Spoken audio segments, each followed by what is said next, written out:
Guys, Peter Obi just dropped some shocking information, shocking revelations about the widely publicized coalition that everybody has been talking about. You know, the media has been awash with stories about how that Peter Obi will be coming together with Atiku and El Rufai. But in this video, Peter Obi just told us everything we needed to hear about that coalition. So I need you to sit back, relax, watch the video, and understand Peter Obi's position on that coalition. And secondly, when you are done watching the video, I have a very important advice for Peter Obi, a very important advice that he needs to hear. So if you know him, if you have his account, you can tag him on this video, because it's important that he understands what he is doing, so that we don't just suffer ourselves again this in 2027 and they'll still steal the election again from us. So please sit back, relax, watch the video, and I'll be back to give you my advice for Peter Obi. But if you know me very well, I usually operate from point of weakness. It is better that people say you're weak, because it allows me to exhaust reason. You must exhaust reason before you fight, before you ask anything. So we went to court, and I'm sure you know I've followed court in this country deliciously.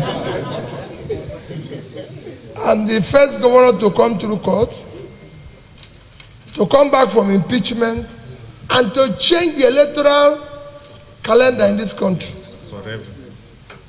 So I believe in court process. And I share what my brother that said.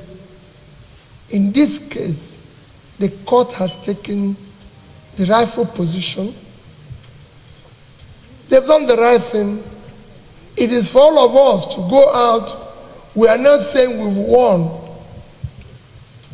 Labour Party won. The future of Labour Party, if there's any party that would have been a party of choice today in this country, if not for the delay and going through that process, it would have been Labour Party. But I assure you, you'll be a party of tomorrow. Some have speculated all sorts of things. Some have even said, oh, he has left Labour Party. Some of us are on our way out. Some of us are on our way this. Let me assure you, we are Labour Party members. I have never discussed with any other party. We are going to discuss with anybody.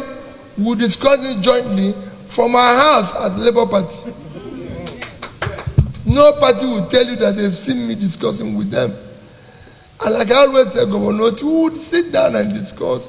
Everybody, leadership, stakeholders will say, we want to be part of this. It is not Peter Obi's choice. It is choice of everybody. We must move and do everything we are doing as a family, because we're choosing to be family. And this family does not exclude anybody.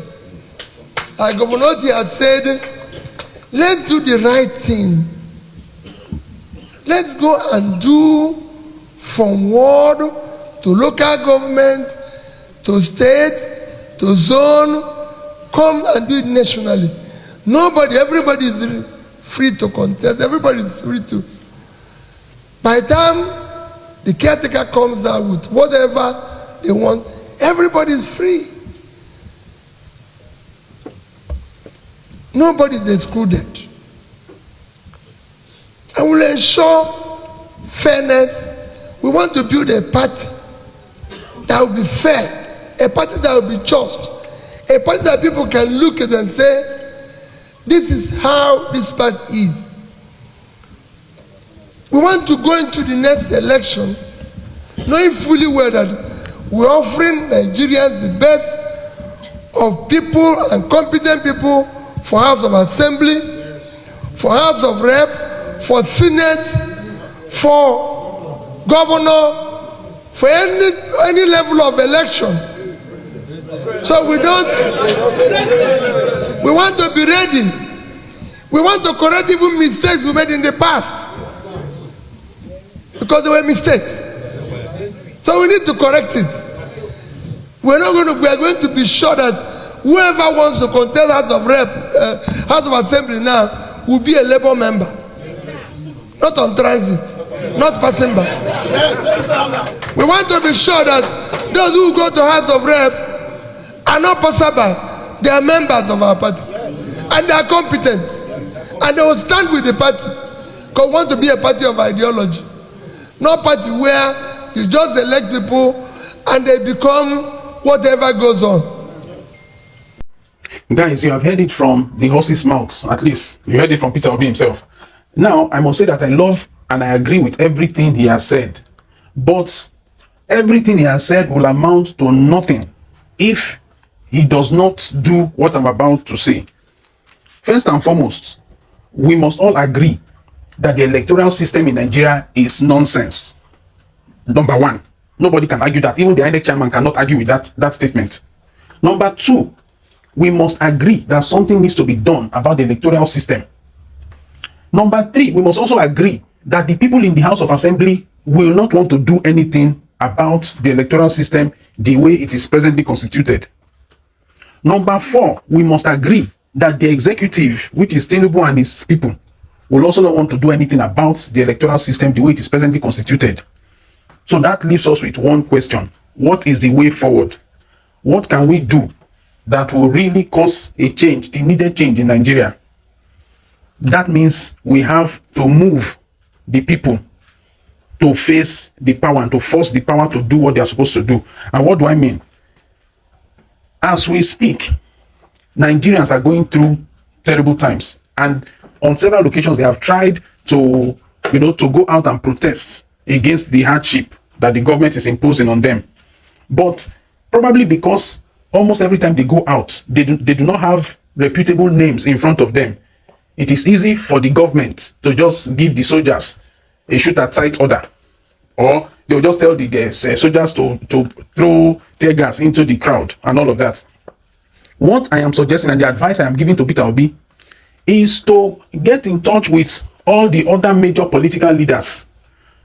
Not because they want to come together and form a party or to do anything political. No need for that. He should try and get in touch with them so that they will pool their resources, all of their resources together, and agree on a particular day that they will mobilize Nigerians, and they will all march to the House of Assembly and stay there until, if they need to do a referendum, so be it.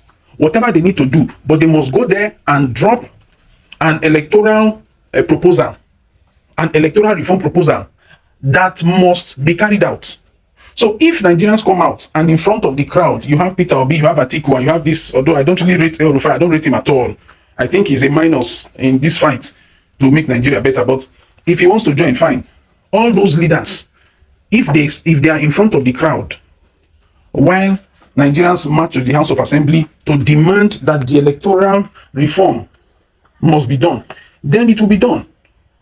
If nothing is done about the electoral reform, we should not even just bother. Everything that Peter Obi has said in this video is very good though, but the truth is, it will not see the light of day. Let's not deceive ourselves. Until this electoral reform is done, such that from now on, our votes will start counting. From now on, electoral thugs and criminals will be put in jail for no less than 8 years. So that from now on, the INEC chairman will no longer be appointed by the president. I mean, all those things. There are a lot of other things. I did one video sometime back where I listed about 7 to 8 different things that they need to do in the electoral reforms. If all those things are not done, first and foremost, for example, it is time we start criminalizing the selling of vote, buying and selling of votes. If anybody is caught buying or selling his or her votes, that person should go to prison for not less than 4 years. By the time we start doing that, people will be scared of selling their votes. Those are the things that we should be talking about at this time, because we still have like 2 years to 2027. If we do not sort out all those things, I am sorry, we are just wasting time. We are just deceiving ourselves, because you see all these people in House of Assembly, they will not leave the power that they have. And you see the president, that one, everybody knows. He will tell you that it is his turn and he must complete his 8 years. So we better start talking about the things that we should talk about. This is the time to major on the major things and leave the minor things. By the time we have now put all those things, by the time we have now reformed the electoral systems, that time we can now start talking about how we want to get men of integrity into positions in the Labour Party. But for now, that should be it should be at the back burner for now. We should not even be talking about that. The number one priority for everybody in Nigeria should be electoral reform, because once we get that right, every other thing will fall into place.